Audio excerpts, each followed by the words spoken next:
Pneumatic signal കൺവേർഷനിൽ തന്നെ നമ്മൾ അടുത്ത് പഠിക്കാൻ പോകുന്നത് ഒരു കറണ്ട് കൊടുത്തിട്ട് എങ്ങനെയാണ് 3 to 15 PSI പ്രഷർ ഉണ്ടാക്കിയെടുക്കുന്നതെന്നാണ്. അതിന് I2P കൺവേർട്ടർ എന്നും കൂടി പറയാറുണ്ട്. കറണ്ട് ടു പ്രഷർ കൺവേർട്ടർ അല്ലെങ്കിൽ സിമ്പിളായിട്ട് എന്നാണ് I2P കൺവേർട്ടർ എന്ന് നമ്മൾ പറയാറുണ്ട്. നമ്മുടെ പ്രോസസ് കൺട്രോൾ ഇൻസ്ട്രുമെൻറ്റേഷനിൽ വളരെ ഇമ്പോർട്ടൻ്റ് ആയിട്ടുള്ള ഒരു സാധനമാണ് I2P കൺവേർട്ടർ. എങ്ങനെയാണ് 4 to 20 milliamp signal 3 to 15 PSI സിഗ്നലായിട്ട് മാറ്റിയെടുക്കണം. അപ്പോൾ എന്താണ് ഈ ഫ്ലാപ്പർ നോസിൽ അറേഞ്ച്മെൻറ്റിൻ്റെ ഒരു ആപ്ലിക്കേഷൻ വെച്ചിട്ടാണ് നമ്മൾ ചെയ്യണത്. നോക്കിയേ, നമ്മൾ നേരത്തെ പറഞ്ഞ പോലെ തന്നെ ഫ്ലാപ്പർ നോസിൽ സിസ്റ്റം വന്നിട്ടുണ്ട്. ഞാൻ എന്താ പറഞ്ഞത്, ഈ ഫ്ലാപ്പർ വന്നിട്ട് അടുപ്പിച്ച് വരുന്നത് അനുസരിച്ചിട്ട് എന്ത് ചെയ്യും, സിഗ്നൽ പ്രഷറിൻ്റെ ഔട്ട്പുട്ട് വന്നിട്ട് കൂടുന്നു ഞാൻ പറഞ്ഞില്ലായിരുന്ന. ആ ഒരു ഫ്ലാപ്പറെ മൂവ്മെൻറ്റ്സ് ആക്കാൻ വേണ്ടിയിട്ട് ഫ്ലാപ്പർ എന്ന് പറഞ്ഞ സാധനം ഒരു മെറ്റൽ ഡിസ്ക് പോലെയാണ്, ഒരു മെറ്റൽ പ്ലേറ്റ് പോലെ ആയിരിക്കും. ഈ മെറ്റൽ പ്ലേറ്റ് നമ്മൾ 2 സ്പ്രിങ് വെച്ചിട്ട് എന്താണ് ഒരു കോൺസ്റ്റൻറ്റ് പ്ലേസിൽ വന്നിട്ട് നിർത്തി വെച്ചിട്ട് ആദ്യം തുടക്കത്തിൽ 3 PSI വരുന്ന വിധത്തിൽ സെറ്റ് ചെയ്ത് വെച്ചു. എന്നിട്ട് എന്ത് ചെയ്തെന്ന് പറഞ്ഞു കഴിഞ്ഞെങ്കിൽ ഇവിടെ ഒരു ചെറിയ അറേഞ്ച്മെൻറ്റ്സ് ഉണ്ട്. ഇത് പടത്തിന് കാണിച്ചിരിക്കണമെന്ന് മാത്രമേ ഉള്ളൂ. അതായത് ഇവിടെ ഒരു കോയിൽ വന്നിട്ട് എന്താണ് വൗണ്ട് ചെയ്ത് വെച്ചിരിക്കുന്നതിനും ഈ കോയിലിൽ കൂടി കറണ്ട് വന്നിട്ട് കൊടുക്കുന്നുണ്ട്. ഇലക്ട്രിക്കൽ സിഗ്നൽ വന്നിട്ട് എന്താണ് സ്റ്റാൻഡേർഡ് സിഗ്നൽ എത്രയാണ്, 4 to 20 milliamps അല്ലേ. അപ്പോൾ 4 milliamps സിഗ്നൽസ് തൊട്ടും 20 milliamps സിഗ്നൽസ് വരെ കൊടുക്കുന്ന അനുസരിച്ചിട്ട് നമുക്ക് 4 milliamps കൊടുക്കുമ്പോൾ 3 PSIയും 8 milliamps കൊടുക്കുമ്പോഴേക്കും 6 PSIയും അങ്ങനെ ഓരോ റേഞ്ച് അനുസരിച്ചിട്ട് കാലിബ്രേഷൻ ചെയ്തു വെക്കും. അങ്ങനെ 20 milliamps കൊടുക്കുമ്പോഴേക്കും 15 PSI വരുന്ന വിധത്തിൽ നമ്മൾ സെറ്റ് ചെയ്ത് കാലിബ്രേഷൻ ചെയ്തു വെക്കും. അപ്പോൾ ഇനി എന്ത് സംഭവിക്കും, ഒരു കോയിലിൽ കൂടി കറണ്ട് കൊടുക്കുകയാണെന്നുണ്ടെങ്കിൽ ആ കോയിൽ എന്തായിട്ട് മാറും, മാഗ്നറ്റൈസ്ഡ് ആയിട്ട് മാറും. അങ്ങനെ ആദ്യം നമ്മൾ 4 milliamps ആണ് കൊടുക്കുമ്പോഴേക്കും ചെറിയ ഒരു കറണ്ടാണ് ഉള്ളത് കൊണ്ട് ചെറുതായിട്ട് മാഗ്നറ്റിക് ആയതേ ഉള്ളൂ.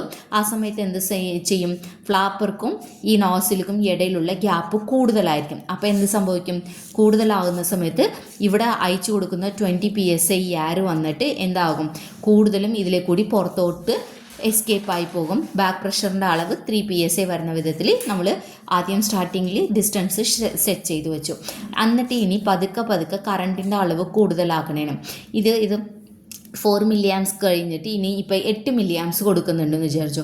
8 milliamps കൊടുക്കുമ്പോഴേക്കും എന്താണ് മാഗ്നറ്റിക്കിൻ്റെ പവർ വന്നിട്ട് ഒന്നും കൂടി കൂടും.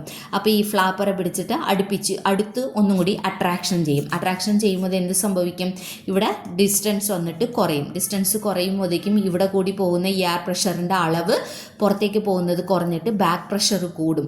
അങ്ങനെ 8 milliamps കൊടുക്കുമ്പോഴേക്കും ഇവിടെ 6 PSI പ്രഷർ കിട്ടണ വിധത്തിൽ നമ്മൾ സെറ്റ് ചെയ്ത് വെക്കും. അതേ സമയത്ത് പിന്നെയും പതുക്കെ കറണ്ടിൻ്റെ അളവ് കൂടുതലാകും തോറും മാഗ്നറ്റിക് പവറിൻ്റെ അളവ് കൂടിയിട്ട് എന്ത് ചെയ്യും, ഫ്ലാപ്പർ അടുപ്പിച്ച് വരും തോറും നമുക്ക് ബാക്ക് പ്രഷറിൻ്റെ അളവ് കൂടുതലായിരിക്കും. ഞാൻ പറഞ്ഞ ഈ പോയിന്റുകളാണ് എന്താണ് ഇവിടെ വന്നിട്ട് മൊത്തത്തിൽ വന്നിട്ട് തന്നിരിക്കുന്നത് കേട്ടോ. I2P കൺവേർട്ടർ എന്താണ് 4 to 20 milliamps കൊടുത്തിട്ട് 3 to 15 PSI വന്നിട്ട് കൊടുക്കുന്നുണ്ട്. ഇത് കൂടുതലും എല്ലാ കൺവേർട്ടറിലും നമ്മൾ യൂസ് ചെയ്യാറുണ്ട്. ഫ്ലാപ്പർ നോസിൽ സിസ്റ്റത്തിൻ്റെ ഒരു ആപ്ലിക്കേഷൻസ് വെച്ചിട്ടാണ് നമ്മൾ 4 to 20 milliamps 3 to 15 PSI ആയിട്ട് മാറ്റിയെടുത്തതെന്നൊക്കെയാണ് ഇവിടെ വന്നിട്ട് പറഞ്ഞിരിക്കുന്നത്. പിന്നെ ഇതിൻ്റെ വർക്കിംഗ് ആയിട്ട് നമ്മൾ പറയണം, കോയിലിൽ കൂടി കറണ്ട് കൊടുക്കുമ്പോഴേക്കും മാഗ്നറ്റൈസ്ഡ് ആയിട്ട് ഇതെന്ത് ചെയ്യും, ഫ്ലാപ്പർ വന്നിട്ട് മൂവ്മെൻറ്റ് ആക്കുന്നതനുസരിച്ചിട്ട് ഗ്യാപ്പ് മാറും. അതനുസരിച്ച് ബാക്ക് പ്രഷർ കൂടും എന്നുള്ള കാര്യങ്ങളൊക്കെയാണ് ഇവിടെ വന്നിട്ട് പറഞ്ഞിരിക്കുന്നത് കേട്ടോ. അങ്ങനെ ന്യൂമാറ്റിക് പ്രഷർ സിഗ്നൽ കൺവേർഷനാണ് കൂടുതലും ചോദിക്കാറുള്ളത്. ന്യൂമാറ്റിക് സിഗ്നൽ കൺവേർഷനിൽ ആംപ്ലിഫിക്കേഷൻ ചോദിക്കാറുണ്ട്. ആംപ്ലിഫിക്കേഷൻ എന്ന് പറയുമ്പോഴത്തേക്കും ബൂസ്റ്റർ സിസ്റ്റം, ഈ ഒരു പടത്തിൻ്റെ എക്സ്പ്ലനേഷൻ പറയണം. ഫ്ലാപ്പർ നോസിൽ സിസ്റ്റം ഒരു ആപ്ലിക്കേഷൻസ് ആയിട്ട് മെയിനായിട്ട് വരുന്നതാണ്.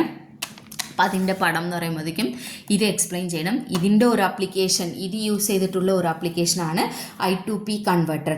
I2P കൺവേർട്ടറൊക്കെ വളരെ ഇമ്പോർട്ടൻ്റ് ആയിട്ട് പഠിക്കാനുള്ളതാണ്. അപ്പോൾ ഇതും കൂടി എക്സാമിന് വന്നിട്ട് ചോദിക്കണതായിരിക്കും. ഇതൊക്കെ ഓരോന്നും 5 മാർക്കിൽ വരുന്നതാണ്. അപ്പോൾ ഈ പടം വരയ്ക്കുക, ഞാൻ പറഞ്ഞ എക്സ്പ്ലനേഷൻ അങ്ങനെ തന്നെ എഴുതിയെടുത്താൽ മതി.